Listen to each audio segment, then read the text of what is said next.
सावरकर के नाम पर एक बार फिर से छिड़ा है सियासी संग्राम और इस बार विवाद गांधी स्मृति की पत्रिका अंतिम जन में सावरकर पर विशेष अंक को लेकर है। इस पर महात्मा गांधी का परिवार तो सवाल उठा ही रहा है, साथ ही साथ कांग्रेस भी सरकार पर हमला बोल रही है। एक पत्रिका है अंतिम जन, जिसका विशेष संस्करण प्रकाशित हुआ है, लेकिन इसके सामने आते ही हंगामा खड़ा हो गया। हंगामा क्यों बरपा हुआ है, ये जानने के लिए इसे देखिए। पत्रिका की प्रस्तावना में लिखा गया है कि ये देखकर दुख होता है कि जिन लोगों ने एक दिन भी जेल नहीं काटी, यातनाएं नहीं सही, देश समाज के लिए कुछ कार्य नहीं किया, वो सावरकर जैसे देशभक्त बलिदानी की आलोचना करते हैं, जबकि सावरकर का इतिहास में स्थान और स्वतंत्रता आंदोलन में उनका सम्मान महात्मा गांधी से कम नहीं है। यानी सावरकर को महात्मा गांधी के बराबर लाकर खड़ा कर दिया। ये प्रस्तावना लिखी है पत्रिका के संरक्षक बीजेपी के कद्दावर नेता विजय गोयल ने। अब आप बात समझ गए होंगे, लेकिन ये बात कांग्रेस को चुभ गई। उसने बीजेपी के खिलाफ मोर्चा खोल दिया। नरेंद्र मोदी जी हों, अमित शाह जी हों या पूरी की पूरी भारतीय जनता पार्टी हो, उन्हें गुजरात की शरण में जाना चाहिए और महात्मा गांधी को पढ़ना चाहिए, उनका अध्ययन करना चाहिए, सरदार पटेल का अध्ययन करना चाहिए। कुछ तथ्य उन्हें मिलेंगे। वहीं महात्मा गांधी के परपोते तुषार गांधी ने भी इस पर ऐतराज जता दिया। ये जो हम देख रहे हैं आज जीएसडीएस के प्रकाशन में सावरकर के बारे में का महिमा मंडन, वो इसीलिए हो रहा है कि अब की सरकार जो है वो ये करवाना चाहती है और सरकार का नियंत्रण है उस संस्था के ऊपर। आपको बता दें कि पत्रिका संस्कृति मंत्रालय से जुड़े संस्थान गांधी स्मृति एवं दर्शन समिति प्रकाशित करती है और प्रधानमंत्री इसके अध्यक्ष हैं। और इसी पर चर्चा करने के लिए कुछ ही देर में तुषार गांधी, जो महात्मा गांधी के पड़पोते हैं, वो एबीपी न्यूज पर हमारे साथ होंगे। और इस वक्त दो खास मेहमान, अतुल लोंढे कांग्रेस के प्रवक्ता हैं और साथ ही अवनीजेश अवस्थी प्रोफेसर है दिल्ली यूनिवर्सिटी में, वो हमारे साथ जुड़ रहे हैं। सबसे पहले अतुल लोंढे जी, आप ये बताइए कि अंतिम जन पत्रिका में जो लेख है उस पर आपत्ति क्या है? ऐसा है कि हम कौन से और कैसे आदर्श सामने लेकर जा रहे हैं। पहली बात, बीजेपी की तो मंशा है कि कुछ दिनों के बाद गांधी जी की स्मृतियां भी मिटा दी जाए, तो ये उसका जो कदम रख रहे हैं उसमें का एक कदम ये है। मुझे आप बताइए, जिन्होंने 1936 के वाराणसी के अधिवेशन में हिंदू महासभा की अध्यक्षता करते हुए टू नेशन थ्योरी का पहले उन्होंने शुरुआत की थी कि हिंदू मुस्लिम अलग है। फिर 1940 में जिस मुस्लिम लीग ने इस देश के विभाजन का प्रस्ताव लाहौर में रखा था, उनके साथ 41 में उन्होंने सरकार बनाई, जिसमें श्यामा प्रसाद मुखर्जी उप मुख्यमंत्री थे, बंगाल में उप प्रधानमंत्री। 1942 में यही गवर्नर को खत लिखकर बोलते हैं श्यामा प्रसाद मुखर्जी कि इस कांग्रेसी गुंडों को कंट्रोल करने के लिए मुझे पावर दीजिए। सावरकर जी हिंदुस्तानियों को बरतानी सरकार की हुकूमत की पैरवी करते हैं। जो आजाद हिंद सेना बाहर से लड़ रही थी, वो आजाद हिंद सेना के खिलाफ अंग्रेजी मिलिट्री में हिंदुस्तानियों को शामिल होने के लिए कहते हैं। और आप अतुल लोंढे जी, उस गोडसे के गुरु सावरकर जी, अतुल जी, आप इतने इतिहास के ज्ञानी हैं सर, आप इतनी जानकारियां यहाँ दर्शकों के सामने रख रहे हैं, फिर आपको ये भी याद होगा सर, आप ही की नेता इंदिरा गांधी, उन्होंने तो वीर सावरकर के सम्मान में डाक टिकट निकाला था। अभी आप यहाँ पर मुझसे सवाल पूछ रहे थे कि साहब ये इस तरीके की कोशिशों से कौन से कैसे विचार आगे बढ़ा रहे हैं, तो सर इंदिरा गांधी कौन से कैसे विचार आगे बढ़ा रही थी सर? ये आपके सर डबल स्टैंडर्ड्स हैं, दोहरे मापदंड है कांग्रेस पार्टी के? नहीं, ऐसा है कि आप बिना जाने डबल स्टैंडर्ड्स, दोहरे मापदंड ये मत कीजिए। मैंने जो बातें रखी उसको खारिज करके तो दिखाइए आप। तो मैं तो खारिज ही नहीं कर रही हूँ, मैं तो ये कह रही हूँ कि आप जो सवाल उठाकर कटघरे में खड़ा कर रहे हैं बीजेपी को, यहाँ पर जो आप कह रहे हैं कि साहब ये बीजेपी की विचारधारा है, देखिए जरा ये कौन से कैसे आदर्श आगे बढ़ा रहे हैं। मैं तो आपसे छोटा सा सवाल पूछ रही हूँ सर, कांग्रेस की दिग्गज नेता रही, देश की प्रधानमंत्री रही इंदिरा गांधी, अगर इतनी ही खामियां थी वीर सावरकर में, अगर इतने ही सवाल थे उनकी विचारधारा पर, इंदिरा गांधी ने उनके सम्मान में, वीर सावरकर के सम्मान में डाक टिकट क्यों जारी किया सर? बस इसका जवाब दे दीजिए। तो आपको जवाब सुनना है जी? हाँ, तो जवाब सुनिए ना, जवाब सुनेंगे तो जवाब मिलेगा ना। आप ये तो बीच में बोलेंगे तो जवाब कैसे मिलेगा? तो सुनिए, ऐसा है कि इंदिरा जी, नेहरू जी से लेकर ये देश जब आजाद हुआ तो खून से लथपथ था। तो उसके बाद विभाजन, द्वेष, विषमता, इन सब चीजों को कम करने के लिए उन्होंने हर उस चीज का सम्मान किया जिसका कहीं ना कहीं लोग सम्मान करते थे। तो यहाँ महाराष्ट्र में सावरकर को मानने वाले लोग हैं, तब भी थे। उनकी इच्छा थी टिकट निकालने की, अलग अलग नेताओं पे टिकट निकली है। उनकी इच्छा थी, तो एक प्रधानमंत्री ने तटस्थता से सबका सम्मान, सबको साथ में लेके जाने का जो काम किया है, तो वो टिकट था। इसका मतलब ये नहीं है कि उनके विचारों से वो सहमत, लेकिन असहमति में सहमत। मैं आपसे let us agree to be disagree, मैं आपसे सहमत नहीं हूं, लेकिन फिर भी आपका सम्मान करते हैं। ठीक है, ये जो लोग आपने जवाब दिया, आपने वाकई में जवाब दिया। आप ये कह रहे हैं कि साहब सबके सम्मान के लिए, सबकी भावना के सम्मान के लिए और सबको साथ लेकर चलने के लिए कदम उठाया गया। लेकिन सर, इस बात से तो आप भी इनकार नहीं कर सकते हैं कि सम्मान तो किया गया ना, और उसी विचारधारा का सम्मान किया गया जिस विचारधारा को लेकर आज यहाँ आप टेलीविजन स्क्रीन पर बैठकर अपनी बात रख रहे हैं। मैं आपके पास आऊंगी सर। इस वक्त महात्मा गांधी के पड़पोते तुषार गांधी जी हमारे साथ मौजूद हैं एबीपी न्यूज पर। तुषार सर, बहुत शुक्रिया एबीपी न्यूज के लिए वक्त निकालने के लिए। सर, मैं चाहती हूँ आप दर्शकों को बताएं कि आखिरकार ये जो पत्रिका में लेख छपा है, जो विशेषांक आया है सावरकर पर, उसको लेकर आपकी आपत्ति क्या है सर?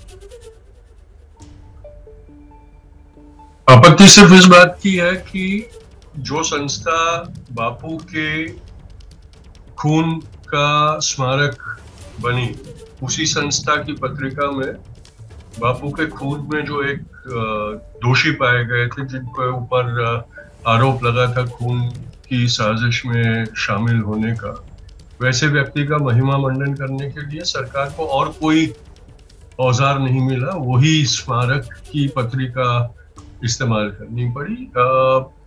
ये आपत्तिजनक है, ये बात आपत्तिजनक है, और इसलिए उसके ऊपर आपत्ति उठाना जरूरी है। सर, आप इसको महात्मा गांधी के अपमान के तौर पर देखते हैं, या आप इसको महात्मा गांधी की जो गांधीवादी पूरी एक विचारधारा है उस पर किसी तरीके के हमले के तौर पर देखते हैं? उस विचारधारा को भ्रष्ट करने की साजिश का एक और ये कदम है, और ये साजिश कई सालों से चल रही है। इसमें कोई ताज्जुब नहीं होता कि ऐसी हरकतें अब बार बार लगातार हो रही हैं। इसीलिए गांधी जी के साथ जुड़ी हुई संस्था और उनके स्मारकों को सरकारी हस्तक्षेप और इन्फ्लुएंस से बाहर रखने की कोशिश आज तक की जाती थी। जीएसडीएस एक ही अपवाद था जिसमें उसका चेयरमैन प्रधानमंत्री बनता था, लेकिन उसमें भी एक यंत्रणा ऐसी थी कि वाइस चेयरमैन और डायरेक्टर सरकारी नहीं होते थे। इस बार पूरे का पूरा वहीवट जीएसडीएस का सरकारी है, और इसलिए कोई ताज्जुब की बात नहीं है कि सरकार का जो एजेंडा है, सरकार की जो आइडियोलॉजी है, उसका प्रतिबिंब गांधी की संस्थाओं में भी दिखने लगा है। सर, मैं आपसे समझना चाहती हूँ, जो बात आप कह रहे हैं कि साहब ये गांधीवादी विचारधारा भ्रष्ट करने की एक कोशिश है, तो महात्मा गांधी का कद जो है सर, वो न सिर्फ इस देश बल्कि पूरी दुनिया में वीर सावरकर के मापदंड के साथ तो तोला नहीं जाता है।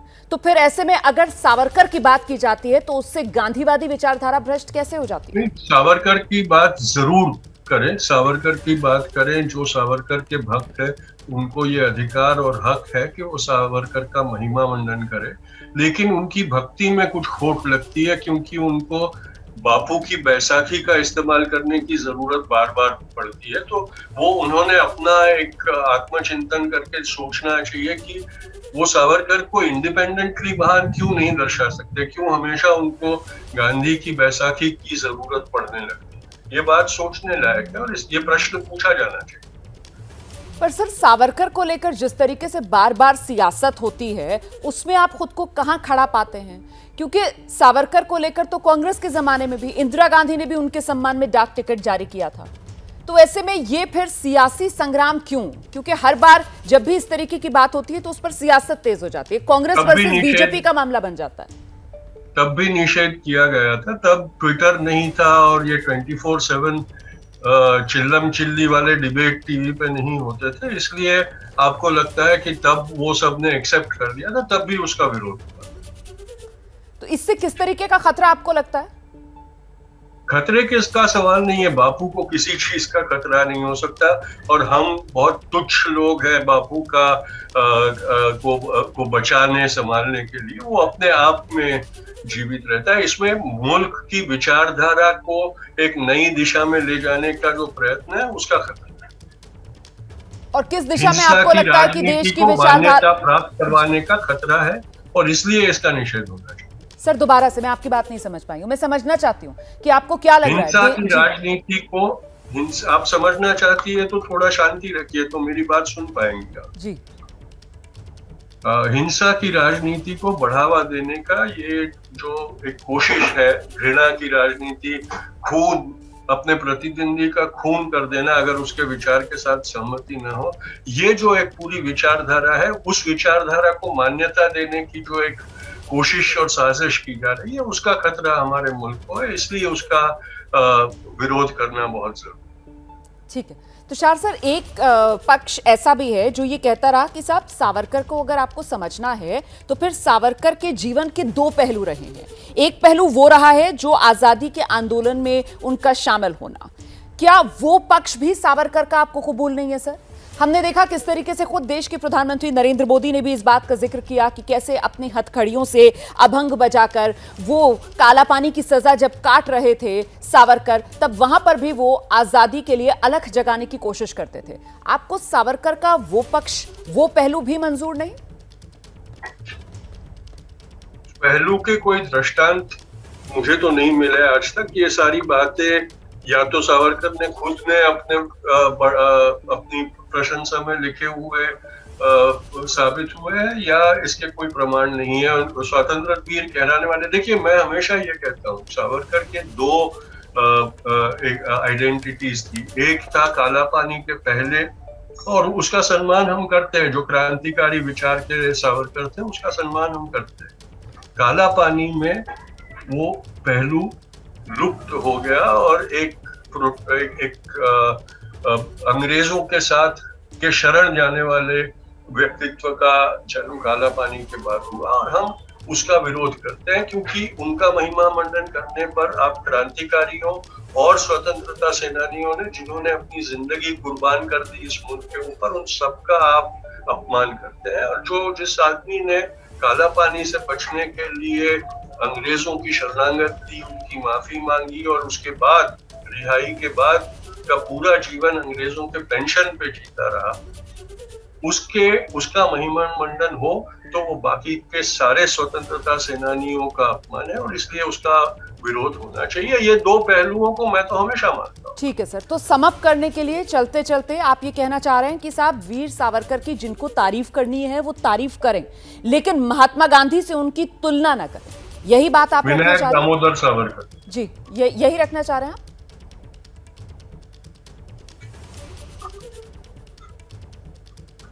तुषार सर? हाँ जी जी, सावरकर की तारीफ मैंने कह दिया जो कहना जी, सावरकर की तारीफ जिनको करनी है वो करें, लेकिन महात्मा गांधी से, राष्ट्रपिता से उनकी तुलना ना करें, यही आपका मेन पॉइंट है सर? बापू की बैसाखी मत बने। आपको जितनी प्रशंसा करनी है, जितना उनका महिमा मंडन करना है करें, बापू की बैसाखी मत बनाए, क्योंकि बापू के खून के दाग उनके गिरेबान पे। बहुत बहुत शुक्रिया तुषार गांधी जी, एबीपी न्यूज के लिए वक्त निकालने के लिए। तुषार गांधी, बापू के परपोते को आप सुन रहे थे, आपत्ति बोध दर्ज करा रहे थे जिस तरीके से ये अंतिम जन जो पत्रिका है उसमें तुलना की गई है महात्मा गांधी और वीर सावरकर की। अब नीतीश जी, आपने कांग्रेस के प्रवक्ता को भी सुना, आपने महात्मा गांधी के परपोते को भी सुना, और एक बात जो बार बार इन लोगों की तरफ से कही जा रही है वो ये कि सावरकर के लिए महात्मा गांधी की बैसाखी का इस्तेमाल ना करें। आपका पक्ष? पहली बात कि तुषार जी पता नहीं अब जुड़े हुए हैं कि नहीं, वो देख रहे हैं कि नहीं। दो तीन बातें मैं कहना चाहूँगा। तुषार जी ने कहा कि जैसे गांधी जी की बैसाखी का इस्तेमाल न करें। मुझे लगता है, मैंने इस पूरी पत्रिका को देखा नहीं है, लेकिन जितना मुझे मालूम चला कि गांधी जी ने सावरकर जी के बारे में जो कुछ कहा उसको उद्धृत किया गया है ज्यों का त्यों, उन्हीं शब्दों में। एक तो ये कि लोगों को मालूम चलना चाहिए कि गांधी जी स्वयं सावरकर के बारे में क्या कहते थे, जिसको ये लोग गद्दार और माफी मांगने वाला कहते हैं। स्वयं गांधी जी उनके बारे में क्या कहते थे, तो लोगों को जानने का यह हक है। गांधी जी स्वयं क्या कहते थे। जहां तक बैसाखी की बात है, तो मुझे लगता है कि कांग्रेस पार्टी लगातार गांधी जी की बैसाखी का इस्तेमाल करके सत्ता प्राप्त करती रही है। हम गांधी जी के असली वारिस, जबकि गांधी जी ने स्वयं कहा था कि इसी समय स्वतंत्रता मिलने के पश्चात तत्काल कांग्रेस नाम की पार्टी जो भी थी, जो आंदोलन चला रही थी, उसको भंग कर देना चाहिए और एक सत्ता के लिए नई पार्टी होनी चाहिए। वो भी नहीं मानी। तीसरी बात, सबसे महत्वपूर्ण बात यह है कि गांधी का जो दर्शन है, गांधीवाद है, उसका शब्द रूप है हिंद स्वराज। मैं तुषार जी है नहीं तो मैं उनसे पूछता, अतुल जी भी हैं यहाँ पर, कि हिंद स्वराज जो गांधी जी के दर्शन का, गांधी जी के विचार का शब्द रूप है, उसको रद्दी की टोकरी में फेंकने लायक किसने कहा था? जवाहरलाल नेहरू जी ने। तो गांधी जी का अपमान तो सबसे बड़ा वो हुआ गांधी जी का और गांधीवाद का अपमान जो उनके स्वयं जीवन में हुआ। ठीक है सर, मैं जवाब दे लेती हूँ। अतुल जी, आपने सुना अवनिजेश अवस्थी जी को। सर ये बताइए कि इसमें किसी को क्या आपत्ति हो सकती है कि गांधी जी ने जो कहा सावरकर के बारे में, अगर वो इस मैगजीन में छापा जाए तो? ऐसा है रुमाना जी, जो नए तथ्य परोसना है और उसको अपने हिसाब से, अपने अंग से परोसने का जो सबसे बड़ा ये उदाहरण है। 1920 के पहले, जैसा काला पानी के पहले और काला पानी के बाद की बात तुषार जी ने कही है, उसे छोड़कर अपने सुविधा के अनुसार किसी चीज को रखना गलत है। चलिए सर, बहुत बहुत शुक्रिया आप दोनों का एबीपी न्यूज के लिए वक्त निकालने के लिए। तो कुल मिलाकर ये सियासी संग्राम फिलहाल थमने वाला नहीं, सावरकर पर एक बार फिर से छिड़ा है देश में संग्राम।